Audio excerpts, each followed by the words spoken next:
म भाइलाई एउटा क्वेसन सोध्छु, यदि राइट एन्सर दियो भने चाहिँ साथी फुड्सको तर्फबाट चिकन मसला पाउँछ है त? ओके दाइ ओके।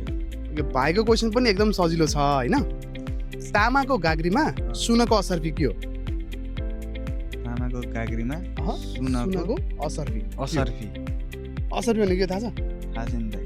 असर्फी भनेको चाहिँ पैसा, पैसा सिक्का पैसा हुन्छ नि, अँ, हो त्यस्तो खालको।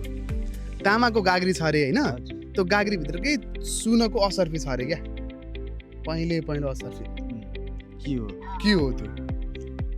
बडो गजबको क्वेसन सोध्नु भयो त। एकदमै गजबको क्वेसन सोधेको होइन? अँ। अब हिन्ट्स पनि दिउँ? दिनु। हिन्ट्स चाहिँ भर्खरै त्यसको कुराकानी पनि भइरह्यो यतातिर।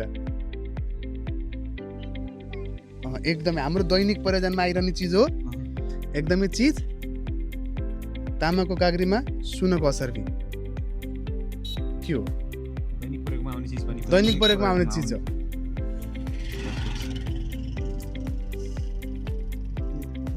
के आउँछ त्यस्तो दैनिक प्रयोग? भर्खरै मात्र कुरा पनि चलिरहेको थियो है यतातिर। अत्तनी देशको कुरा चलिरहेको हो त नि। चिल्ली होला दाइ। चिल्ली भनेको त बुझ्दिन्न। खुर्सानी खुर्सानी साँच्ची हो? साँच्ची नै हो भनौँ। ल गरिदिउँ? पाकेको खुर्सानी, सुकेको हो खुर्सानी हो, जेसुकै हो। हरियो खुर्सानी त होइन नि त, सुकेको खुर्सानी। सुकेको खुर्सानी हो। ल गरिदिनु 100% ल गरिदिनु। 100% ल गरौँ। ल साइले पनि साथ दिनु भयो भनेर त होइन नि? होइन एकदमै साँच्ची हो? साँच्ची हो। ल यसको एन्सर के हो हजुरले कमेन्ट बक्समा कमेन्ट गर्नु होला।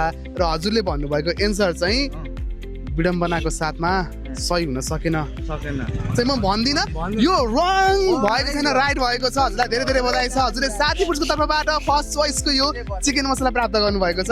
ल धेरै धेरै बधाई छ। Thank you. मैले चाहिँ अहिले घरको ट्याक्क मासु पकाएर खाइहाल्छु है। ल साउन्डमा खानु ल साउन्डमा हामी चल्छ, हाम्रो केही हुन्न।